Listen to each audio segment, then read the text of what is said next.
नमस्कार, welcome to money group and मैं हूं चिन्मय नंदा। निफ्टी आज बहुत ही इंटरेस्टिंग स्टेज पे आज जाके क्लोजिंग दे दिया है। अगर हम आज निफ्टी की बात करते हैं, निफ्टी लगभग आज फ्लैट में ओपन हो गया था, मतलब 30-40 पॉइंट के ऊपर में ओपनिंग हो गया था। लेकिन अगर आज हम देखते हैं, मार्केट ने 21,040 जो उसका ऑल टाइम हाई का लेवल भी था, 21,000, 25, 30 उसके ऊपर मार्जिनली थोड़ा ऊपर जाके वहां से शार्पली सेलिंग का प्रेशर उसको देखने को मिला। और आज अगर हम देखते हैं तो मार्केट ने एक प्राइस सेक्शन बनाते हुए नीचे की ओर से आज क्लोजिंग के टाइम में करीब 20,900 के आसपास कहीं पर आके क्लोजिंग दे दिया है। तो यहाँ से अब आगे क्या हो सकता है? आगे जाने से पहले हम लोग थोड़ा डे चार्ट पे चलते हैं। अगर हम यहाँ पर डे चार्ट पे देखते हैं निफ्टी का, तो यहाँ पर देखिए एक स्ट्रॉन्ग बियरिश कैंडल आज फॉर्मेशन किया हुआ है। पिछले 4 दिनों से जहाँ पर निफ्टी होवर कर रहा था इसी लेवल के आसपास कहीं पर 20,900 से लेके 21,000 के आसपास कहीं पर, आज लेकिन उसके सबसे लोअर पॉइंट के आसपास कहीं पर आके क्लोजिंग दे दिया है। 20,900 के आसपास कहीं पर आके क्लोजिंग दे दिया है। तो यहाँ से ये जो लेवल है, ये करीब अब आप देख सकते हैं 20,850 के आसपास कहीं पर आ रहा है। अगर इसके नीचे मार्केट आना शुरू हो जाता है तो यहाँ यहाँ पर हम लोग को फिर से एक सेलिंग का प्रेशर देखने को मिल सकता है और इसका टारगेट करीब हो सकता है, ये जो कैंडल है इस कैंडल का आखिरी छोर भी हो सकता है, करीब 20,700 से लेके 650 तक भी हो सकता है। तो 15 मिनट चार्ट पे चलते हैं, देखते हैं वहाँ पर कैसे हम लोग ट्रेड कर सकते हैं। अगर कल मार्केट कहीं पर इस लेवल के आसपास कहीं पर ओपन हो जाता है, 19,950 के आसपास कहीं पर अगर ओपन हो जाता है, गैप अप में ओपनिंग हो जाता है, तो फिर से मार्केट में एक ऊपर की ओर से 21,050 और नीचे की ओर से 20,850 इस लेवल के अंदर ही मार्केट कहीं पर फिरने वाला है और हम लोग को कहीं पर भी ट्रेड नहीं मिलेगा। ये एक रेंज बाउंड के सिचुएशन में आ जाएगा। लेकिन मान लीजिए मार्केट एक बड़ा गैप अप में ओपनिंग हो जाता है फिर से भी 21,000 लेवल के आसपास कहीं पर, तो यहाँ पर अगर मार्केट ओपन हो जाए तो पहले 50 मिनट्स कैंडल पे हम लोग को इंतजार करना होगा, मार्केट बुलिश के साइन पे जा रहा है या फिर बियरिश के साइन पे जा रहा है। मार्केट गैप अप में ओपनिंग तो हो गया, लेकिन वहां से प्रॉफिट बुकिंग अगर आना शुरू हो जाता है पहले 50 मिनट्स कैंडल पे, तो यहाँ पर हम लोग के लिए दिक्कतें आ सकता है। लेकिन मार्केट अगर गैप अप में ओपनिंग हो रहा है 21,000 लेवल के आसपास कहीं पर और 50 मिनट्स चार्ट पे भी ये ऊपर की ओर से ही ट्रेंड हो ही रहा है, तो वंस जब भी ये 15 मिनट्स के हाई को ब्रेकआउट होता है तो यहाँ पर हम लोग बाइंग के लिए पोजीशन ऐड कर सकते हैं।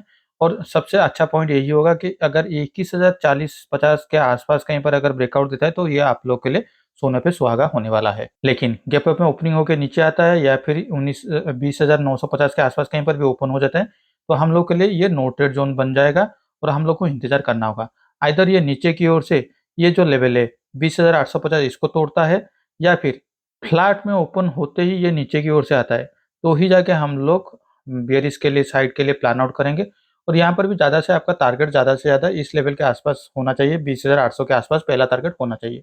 उसके बाद आपको टाइटली आपका ट्रेलिंग स्टॉप लॉस को मेंटेन करना है। प्रीवियसली निफ्टी का जो ट्रेंड है ये ऑफ साइड की तरफ है, तो ये थोड़ा सा प्रॉफिट बुकिंग भी हम लोग को दिखाई दे सकता है, तो यहाँ पर शार्पली फिर से रिकवर भी हो सकता है। मान लीजिए एक बड़ा गैप डाउन पे ओपन हो जाता है, ये इस लेवल के आसपास 19,800 से लेकर 850 के आसपास कहीं पर भी अगर ओपन हो जाता है, तब भी हम लोग को थोड़ा इंतजार करना होगा। वहां से अगर ये 20,800 को नीचे की ओर से तोड़ता है 10 बजे से पहले, तो ही हम लोग यहाँ पे कोई भी अगर छोटा सा प्राइस सेक्शन भी हमको दिखाई देता है 5 मिनट चार्ट पे, तो हम लोग यहाँ पर एंट्री कर सकते हैं।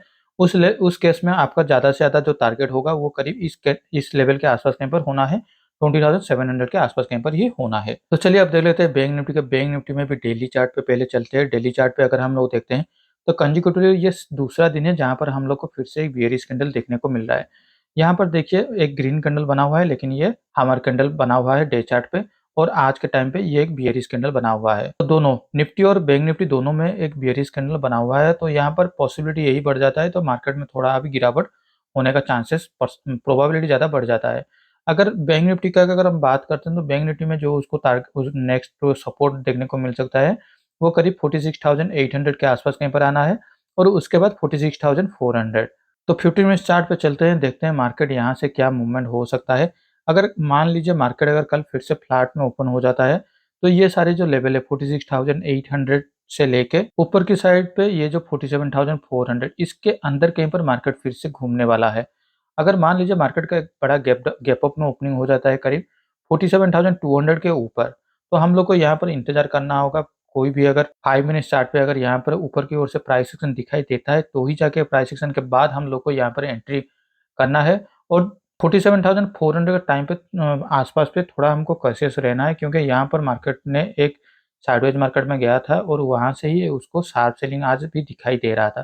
तो ये जो लेवल है 47,400 उसके लिए एक थोड़ा-सा रेजिस्टेंस के लेवल बन सकता है। लेकिन जो भी रेजिस्टेंस मेजर रेजिस्टेंस है वो 47,600 के आस-पास कहीं पर बनने वाला है। लेकिन मार्केट अगर फिर से गैप डाउन पे ओपन हो जाता है और ये स्विंग अगर तोड़ देता है मार्केट 46,900 के नीचे अगर कहीं पर भी आना शुरू हो जाता है, तो पहले तो ये 100 पॉइंट का एक छोटा-सा टारगेट हम लोग को देखना है, क्योंकि ये एक अभी के लिए फिलहाल के लिए तो सपोर्ट बन रहा है। लेकिन हम लोग का जो मेजर टारगेट हो सकता है वो करीब 46,400 तक भी आ सकता है पोजिशनल बेसिस पे। तो मार्केट कल कैसे कहाँ पर ओपन हो रहा है उसके ऊपर ही उसका जो ट्रेंड डिसाइड होने वाला है। तो चलिए अब देख लेते हैं हमारे पोजीशन की ओर। मैंने आज मेरे पोजीशन में कैरी फॉरवर्ड पोजीशन में तो कोई चेंजेस नहीं किया हूँ, लेकिन मैंने आज इंट्राडे में कुछ पोजीशन लिया हुआ था। तो इसमें करीब अगर मुझे देखते हैं तो 3 साढ़े 300 से 400 रुपए का मुझे नुकसान दिखाई दे रहा है। क्योंकि मैंने अपने वीडियो में बताया था कि अभी मार्केट थोड़ा ट्रेंडिंग हो सकता है, आइदर और साइड पे कहीं पर भी ट्रेंडिंग हो सकता है। तो मैंने आज के दिन पे मेरा जो स्टॉप लॉस रखा हुआ था वो मैक्सिमम 500 रुपीज़ ही रखा हुआ था। क्योंकि मुझे पता था अगर मार्केट ट्रेंडिंग जाने वाला है तो मार्केट पे जो भी ऑप्शंस का जो प्रीमियम है वो वन साइड की तरफ से ही मूवमेंट होने वाला है, क्योंकि इंडिया विक्स जैसे भी वो थोड़ा ऊपर तो जाएगा तो उस हिसाब से हम लोग को प्रीमियम एडजस्टमेंट में हम लोग को नुकसान दिखाई देगा। तो मार्केट जब करीब पहली बार 20,900 के आसपास उसको तोड़ा हुआ था, तो यहाँ पर मेरा जो स्टॉप लॉस था वो स्टॉप लॉस ट्रिगर हो गया था और मार्केट में निकालते-निकालते करीब मेरा ये 350 से 400 रुपये का ही नुकसान दिखाई दे रहा था। तो आज के लिए इस वीडियो में बस इतना ही। Thank you for watching my video.